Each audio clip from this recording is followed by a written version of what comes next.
Alright, folks, so Vivek Ramaswamy comes out at a rally that they're doing with Turning Point USA, I believe.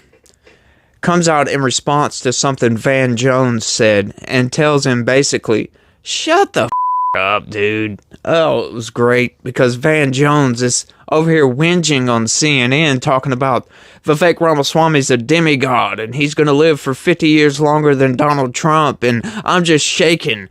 And it's like, shut up, dude. You're an insane nut job leftist and you're just trying to pander to your base. That's all you're doing. Just be quiet.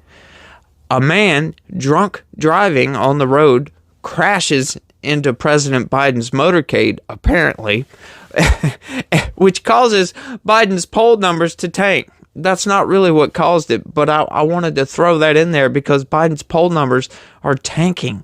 Yeah, it's down to like 33% approval rating, which is terrible, by the way.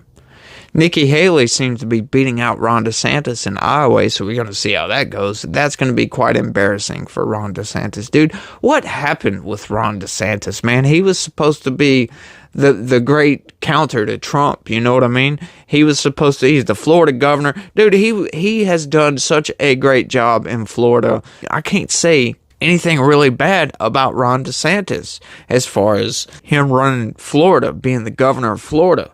Just shining. I mean, best governor in the United States, hands down. Right?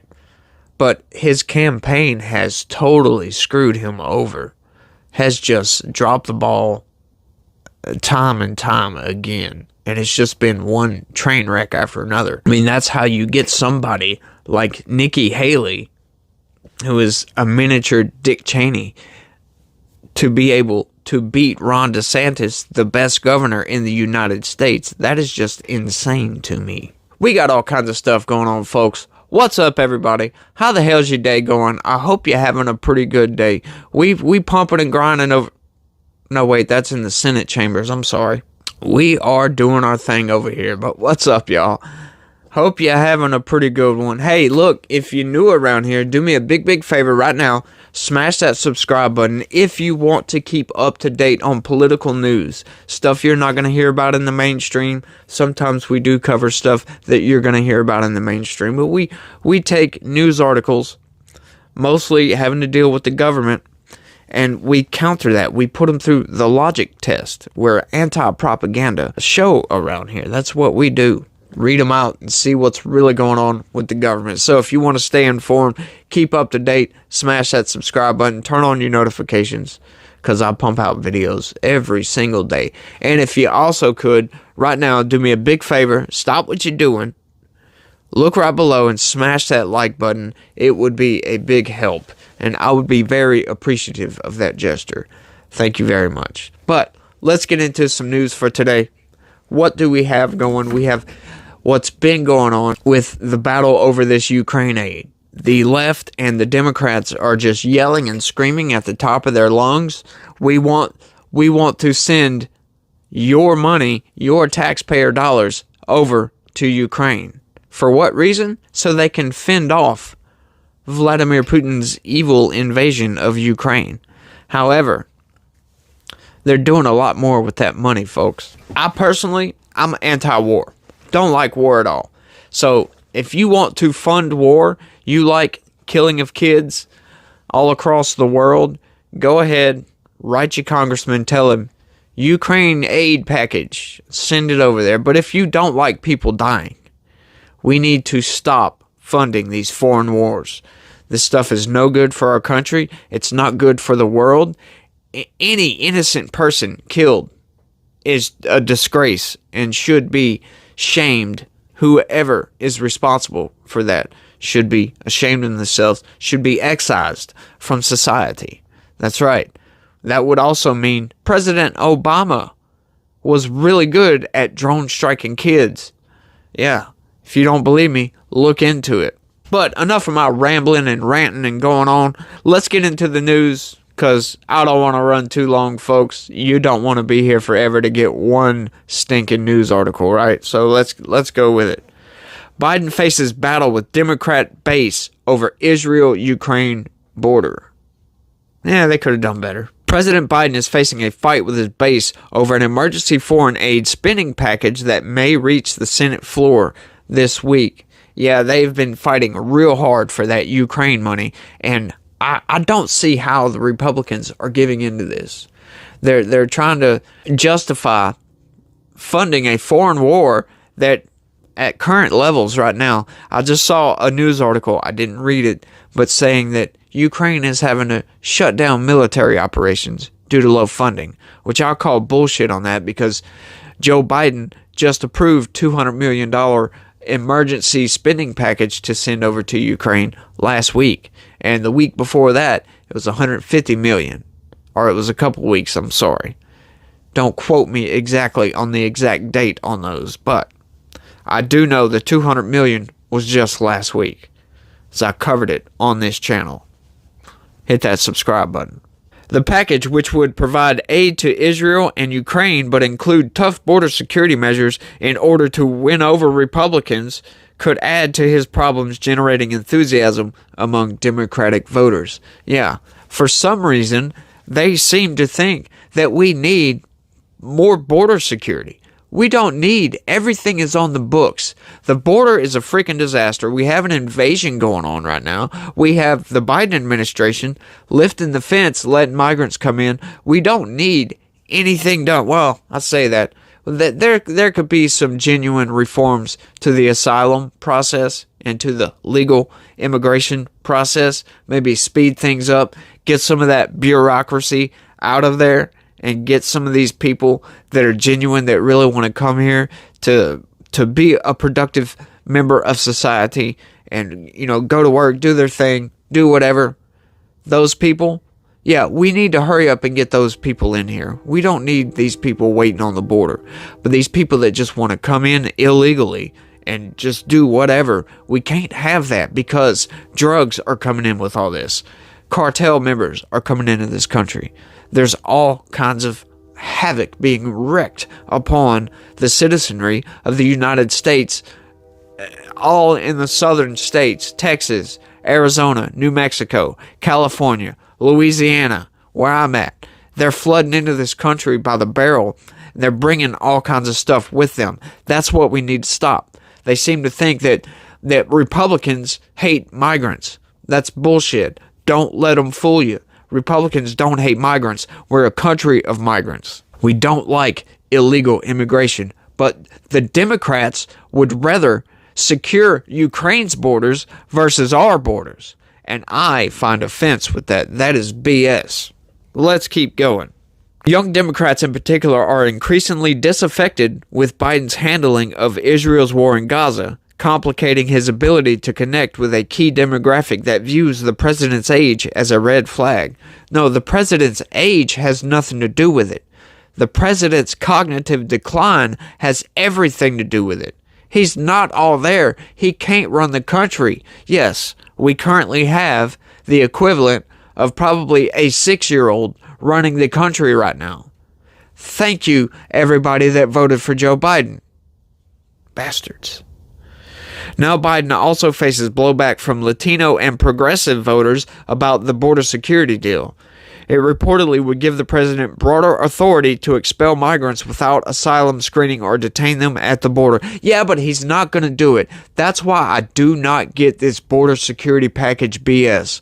Because the guy that is in charge of the executive branch has to enforce these laws. He has to tell his people, go do this, go do that. And he's not doing it. You can put all the laws on the damn books you want to, but if the boss will not enforce those laws are pointless, negating Congress altogether. Biden's readiness to embrace a deal appears to be part of a calculation that he needs to appeal more to moderate and independent voters to win re-election. It's not gonna happen. I'm sorry. He's not winning re-election. He is too far gone at this point. Given the persistent skepticism among many younger progressives about a second Biden term, I agree. It could also simply be the price for winning support for Ukraine now that the border measures have been tied to funding for Kyiv. Yeah, once again, I've said it before, I've said it 1,000 times. This whole border situation is just so Republicans don't look bad when they fund these foreign wars, when they give billions of dollars to Ukraine instead of giving it to hardworking Americans that deserve it, instead of securing our own border. Yeah, they're going to give money to Ukraine to fight off Putin, which Putin isn't going anywhere. I'm sorry, you can throw all the money you want to at Putin right now. Those lines of control aren't going to change. Not with conventional warfare. I'm sorry, Ukraine is just running out of people. That is a terrible prospect when you think about it. Ukraine is running out of people to fight the war. It has nothing to do with money. Tad Devine, a Democratic strategist who has worked on several presidential and vice presidential campaigns, warned that Biden can expect blowback from his base. Yeah, it will, in the short term, undoubtedly result in some people being very upset. Yeah, on both sides. Look at me. That's part of what these compromises are all about, he said. Duh. But he also cast it as something that could help Biden long term. Don't see how. I do think that somehow he and his team can pull off some kind of comprehensive deal which would provide funding for Ukraine. See, first thing, provide funding for Ukraine. That's all they seem to care about. And to an extent for Israel, as well as deal with what is perceived to be a very difficult situation at the border. I think it will be a big win for the president, Devine said. It's not perceived. There's no perception about it. I'm sorry. That border we are being invaded by illegal immigrants, spurred on, assisted by the Biden administration by lifting up the fence, letting migrants just pour in by the thousands. It's just insane. There's an untold number of drugs that come across that southern border, and Biden is lifting the fence, allowing all that stuff to come in, just because these people want to come here for a better life. You got to screen these people. Sorry. That's how borders work. They're more, like I said, they're more focused on securing Ukraine's borders than our own borders. You can't go to somebody else's house and start cleaning their house when your house is trashed. He also said the reality is that Biden has to deal with a radicalized Republican Party given the GOP's control of the House. Yeah, radicalized, right? Securing our own borders. That's radical, right? Not wanting drugs to pour over the southern border like they are. That's radical. Not wanting to fund foreign wars, killing kids all across the world. That's radical. Yeah, let the Democratic Party lie to you some more. You're not going to fool me with your bullshit. Yes, I think there will be blowback, but will that extend all the way until next November? I don't think it will, Devine said. Biden is getting stronger pushback from Democrats in Congress as negotiators close in on a border security deal. My message to the president is clear. We cannot cave to Republicans' demands for ineffective and cruel Trump-era immigration policies as a price to be paid for our aid to our allies, Senator Alex Padilla, who is emerging as a leading advocate for immigrants' rights in Congress, warned Friday. I'm sorry, Trump-era immigration worked.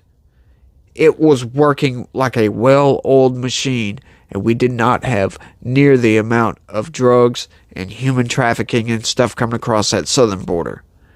I'm sorry, if some people get held up in Mexico, maybe they should have thought about that before they took the journey over here. Maybe prepare before you decide to go into a country. You can't just go into a country. Try to do that anywhere else in the world. Anywhere else in the world. It's not going to happen. Not like that. Ross K. Baker, a professor of political science at Rutgers University, said Biden appears to be making more of a play for centrists and swing voters to make up for his weak numbers with Democrat voters. Yeah, that would be a stupid thing to do because independents and swing voters, they're looking at Biden like we've got a 6-year-old as president who thinks he's an adult. The adults are back. Remember that? Yeah. Laugh at it now, right? He feels that there aren't enough voters among Latinos for an open border policy. We have an open border policy right now. Biden may calculate that the prospect of Trump returning to the White House will establish a floor for his support among Democratic voters, Baker added. One of the basic assumptions is he can never alienate the left enough to cause them to desert him in the face of a challenge from Trump, Baker said. Yeah, and you're blind. Trump is banging out the polls right now. He is totally smashing Biden. Some polls put him 10, 12 points above Biden in aggregate. Many Democratic lawmakers and strategists think Democratic voters will rally around Biden if former President Trump wins the Republican presidential nomination as polls forecast. Yeah, they already know he's going to win the presidential nomination. So, I'm sorry, just because he gets nominated doesn't change a damn thing. He's so far ahead right now, there's no way he can't win. But the persistent lack of enthusiasm among Democratic voters for a second Biden term, especially younger voters, has become a top concern with the party.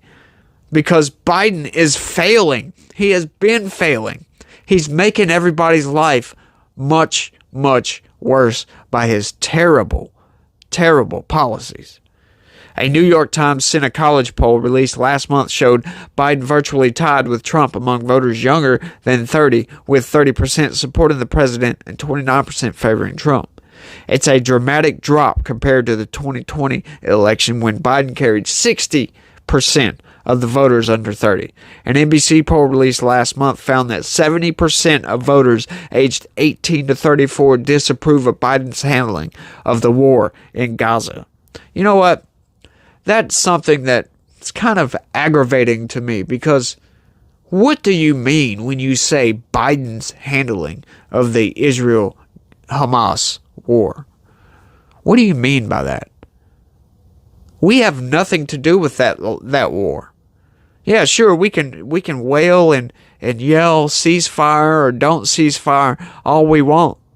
Is that going to stop Israel, the IDF, from doing their thing? Probably not. Not when faced with a threat like Hamas. Now, I'll tell you, I'll get behind all those pro-Palestinian people that are yelling, hey, we need to stop killing civilians. I'm right there with you. We need to stop killing civilians. But how much does Biden really have to do with that? Nothing. Growing concerns among Democratic voters over the carnage in Gaza has bubbled up among Democrats in Congress. Senator Bernie Sanders called on Biden this past week to cut $10.1 million in military aid to Israel, arguing the destruction in Gaza has surpassed the U.S. firebombing of Dresden and Japanese cities in World War II. Senate Democratic Whip Dick Durbin shared a New York Times op-ed on the social media platform X, urging the United States to change course on Gaza. He urged his Senate colleagues to read it and work to protect and prevent innocent lives from being lost.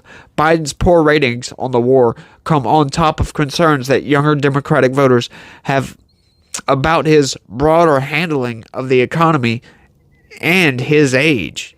Yeah. It's not his age, it's his mental decline. Trump is only like 2 years younger than Joe Biden, and Trump is doing rallies day after day after day, making jokes, going here, going there, doing this, doing that. Trump is all there. Biden is not. Biden gets lost getting off stage, for God's sakes. This is like the article that never ends. A Wall Street Journal poll published last week revealed that less than a third of voters under the age of 35 think the economy is doing well. Yeah, nobody thinks the economy is doing well. It also showed Biden underperforming with younger voters and Black and Latino voters. Why'd they throw that extra "and" in there? A CNN poll conducted in late August showed that 2/3 of Democrat and Democratic-leaning voters wanted a nominee other than Biden. That's right. About half of the Democrats surveyed said Biden's age was their biggest concern. A senior Senate Republican aide speculated that Biden's weak support from Democratic base voters was a major factor behind the president's reluctance to engage with Republicans in serious negotiations over border security until last week. GOP senators said Biden's team came to the table so late that it will be impossible to get the emergency aid package passed through both the Senate and House until next year. The bright side for Biden is that signing a bill that provides billions in new military aid to Israel and cracks down on the flow of illegal migrants across the U.S.-Mexico border could help vulnerable senators up for re-election in Montana, Ohio, Nevada, Arizona, and Pennsylvania. Devine, the Democratic strategist, said a deal on Ukraine and Israel funding and border security reform will help Senators John Tester, Sherrod Brown, Jackie Rosen, Kirsten Sinema, Bob Casey. It's important in those states and races, he said. This is not going to be about winning base Democratic states. It's going to be about winning in swing states, which the latest polls come out. Trump is smashing in 7 of the swing states. All the major swing states, Trump is smashing the polls. I'm sorry, folks. Get ready for Trump 2024 because it is coming. Joe Biden cannot win. We have to get this country back on track. I understand you're thinking, oh God, Trump. I know. I get it, right? Trump has his flaws. He's cringe a little bit. He's a bit bombastic. He's got his flaws. But by God, we had a smooth running country under Trump. Things were going really good, except for the whinging of the mainstream narrative machine. They were just, Trump this, Trump that, all the freaking time. It was getting old. But get ready for it, folks. We're going to have a good economy again. Things are going to be boosted. Gas prices are going to go back down. Which, speaking of that, gas prices are about to go up again because they're shutting off the Red Sea. Any ships, anything. Everything's about to go up because they're shutting off access to the Red Sea because of so many attacks from these Iranian-backed militant groups that keep attacking ships. It's just getting nuts out there, folks. We need some stabilization. And unfortunately, the great unifier, Joe Biden, who came out balls first against MAGA Republicans were the extremists, pretty much calling half the country extremists in the process. The great unifier has totally furthered the divide in this country and destabilized the entire world because of it. Well, that's all I got for this one, folks. Let me know what you think about all this down in the comments.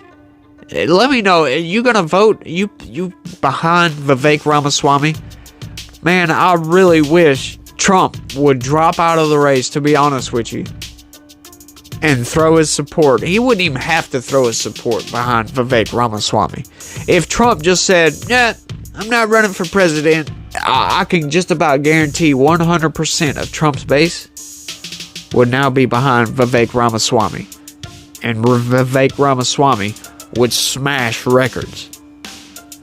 I'm telling you. But, like I said, let me know down in the comments what you think about all this Israel-Ukraine aid funding package border BS. Should we send this aid to Ukraine? I really don't think it's going to help. I really think Ukraine is running out of manpower. But, like I said, should we send it?